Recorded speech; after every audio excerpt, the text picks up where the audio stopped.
आज मैं आपको एक संदेश के साथ साथ एक उपाय बताता हूं। किसी को कोई विशेष उपाय जानना हो, किसी के विषय में जानना हो, तो आप खड़े होकर के भी पूछ सकते हैं।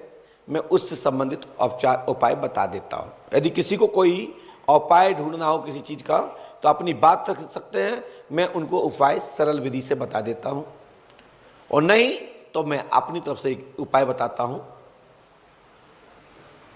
किसी के घर में कोई भी प्रकार की किसी प्रकार की चोरी होती है, या जेब में से पैसे निकल जाते हैं, अलमारी से पैसे निकल जाते हैं, आपको डाउट है कि हमारे घर में कोई जिन्न है, कोई जिन्नात है, किसने हमारे घर में से हमारे जेब से पैसे मार दिए, अलमारी से मार दिए, हमारा भोजन खराब कर दिया, कीड़े पड़ गए, भोजन सड़ गया, तो कैसे तत्कालीन रोका जाए?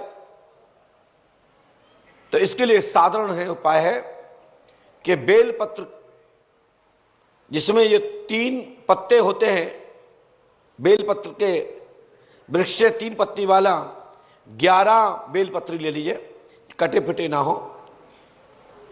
अमुक अपने पिताजी का नाम, पिताजी के पिता का नाम, उनके पिता का नाम और हनुमान जी पंडों का सगा का स्मरण करके एक पात्र में जल ले लीजिए, और हनुमान जी महाराज पंडों का सगा का नाम मन में ले लीजिए, और कवन सुकाज कठिन जगमाही जो नहीं हो तात तुम पाई, ऐसा 11 बार बोल दीजिए, और पूरे मकान में जल छिड़क दीजिए। 11 पत्तियों के को पकड़ करके उसी से मार्जन कर दीजिए। तुम्हारे घर से चोरी वोरी नहीं होगी, और आपके घर से कोई भी माल नहीं सड़ेगा, आपका भोजन नहीं सड़ेगा, जिन्नातों का पता नहीं चलेगा जिन्नात कहां चलेगा। साथ ही अनेक प्रकार की, बहुत सारे प्रकार के से जो परेशान हैं, शराब से भी कई लोग परेशान हैं। शराब के लिए भी यही उपयोग कर सकते हैं कि 11 बेलपत्री का पूरा उस पात्र में डुबाना है, कांसे की थाली में उस पत्री को रखना है, और उसको उठाकर के जितना एक कटोरी में पानी आ जाए, 11 बार में 11 पत्तों से, 3-3 पत्तियों के 11 पत्तियों से जितना पानी एक कटोरी में आ जाए कांसे की में, और जब भी आपके पति, आपके बच्चे शराब मदरा पान करते हैं, तो किसी भी स्थिति में जब वो पानी मांगते हैं या भोजन कर द्वारा मांगते हैं, तो वो पानी उसमें मिला दीजिए। मैं गारंटी देता हूं 3 दिन के अंदर शराब छूट जाएगी। अब किसी को मरना ही तय है, तो भैया लास्ट ही में छूटत है जी। माइक दीजिए इनको, माइक दीजिए, आगे आ जाइए, आगे आ जाइए, थोड़ा सा आगे आ जाइए चल के जी। बस हो गया जी, बहुत अच्छा किया। आने वाले समय में ऐसे ही जवाब मिल जाए करेंगे, और इसका प्रैक्टिकल भी कोई 5 दिन में, कोई 7 दिन में, कोई 15 दिन में, कोई कई दिन में। गुरुजी के चरणों में कोट कोट प्रणाम जी। मैं ये चाह रहा हूं, जैसे मकानों से आवाज आती है, उसका कोई उपाय है? बिल्कुल उपाय है, लेकिन पहले तो ये देखना पड़ेगा कि मकान में जो आवाज आती है वो भूत बाधा वाली है, प्रेत बाधा वाली है, कि मकान में गैस के कारण लेंटर चटक रहा है। वो गुरुजी बहुत दिनों से आ रही है, कच्चा मकान है तो भी आवाज आ रही है। ये जब तक नहीं जाना जा सकता, जब तक तुम मेरे सामने नहीं आओगे, पर्चा बनेगा तब बता दूंगा। जैसे मेरी बात सुनिए, जो विशेष विद्वान लोग हैं और जो ठेकेदार हैं, इंजीनियर्स हैं, वो मेरी बात समझ सकते हैं कि कई बार मकानों में जो आवाज आती है, जो प्रॉपर लेंटर में, या जो आप कुछ कोई किसी की फर्शी भी करते हैं और जिसमें एयर नहीं निकलती है, तो जैसे ही आपका जो छत है वो शीतल होती है, तो उसमें गैस बनती है, और वो गैस की ऐसे आवाज आती है जैसे किसी ने ऊपर घन पटक दी हो, उसमें ईंटें मार दिए हो, या कोई टाप लगा रहा हो, कर्रे कर्रे कोई चल रहा हो, ऐसा महसूस होता है। मेरी बात समझ में आई? कितने लोगों को ये बात समझ में आई? तो ये ऐसा गैस से भी होता है, लेंटर में गैस भी होती है। अब इसी में भूत बाधा भी होती है। इसका एक सीधा सीधा प्रमाण है, डबरा की ये घटना है। हमारे ग्वालियर डबरा पड़ता है, दतिया से आगे। यहां एक मोहल्ला नया नया था, तो उस दौरान हमारा एक कार्यक्रम था दही दभा में,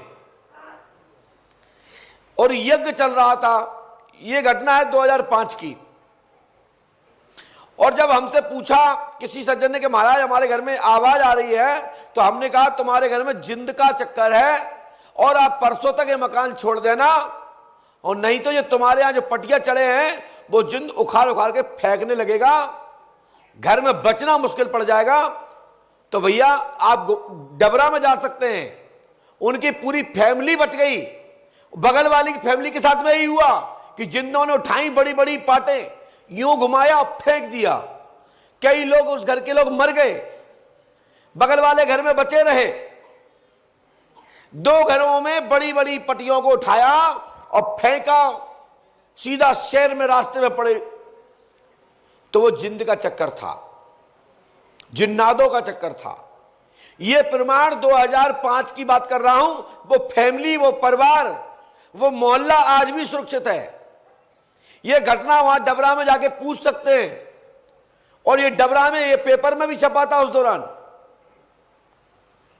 तो ऐसी घटनाएं होती हैं, मैं मानता हूं, इसको अंधविश्वास बढ़ाने के लिए नहीं कह रहा हूं, लेकिन हमने उसके पीछे का भी एक कारण बताया। कई लोगों के मकानों में जो आवाज आती है वो गैस के कारण आती है, लेंटर इसलिए चिटकते हैं। ऐसे आवाज आती है जैसे किसी ने उसमें घन पटक दिया हो, पत्थर पटक दिया हो, या कोई आदमी दौड़ रहा हो। अब यदि किसी के ये चक्कर है तो रोके कैसे? ये मैन सुनो, आपके गांव में दक्षिण मुखी हनुमान जी का मंदिर हो, वहां के पुजारी से दाएं पैर का सिंदूर हल्का सा अपनी अनाम का पे, दाएं हाथ के अनाम का पे ले ले, और घर में आकर के कांसे की थाली पे ओम बनावे, और ओम बना करके किसी भी राम मंदिर की भभूति रज उसमें डाल लेवे। राम मंदिर की ना हो तो शिव मंदिर की डाल लेवे, और डाल के उसमें 1 सवा तोला पानी अंदाज से, तोला जानते हो, सोना लेने वाले जानते हैं, 1 सवा तोला मतलब 12-13 ग्राम जल ले लेवे, उसमें डाल के अनाम का से पुरपना ओम लिखे और छत पे चारों दिशा में छिड़क देवे। हम गारंटी देते तुम्हारे घर में आवाज आना उसी क्षण बंद हो जाएगी, जिंदगी में आवाज नहीं आएगी। अब कई तांत्रिक ये करेंगे, कई झाड़ फूक करने वाले ये करेंगे, जो हमने बताया उसे एक शीशी में रख लेंगे, कहेंगे ये ले जाओ, पवित्र गंगा जल है, छिड़क देना, लाभ हो जाएगा। ये मैंने सार्वजनिक बता दिया, कई लोग इसी सब दुकान भी चमकाएंगे, तो कोई बात नहीं, चमकाएं, हमारा आशीर्वाद है।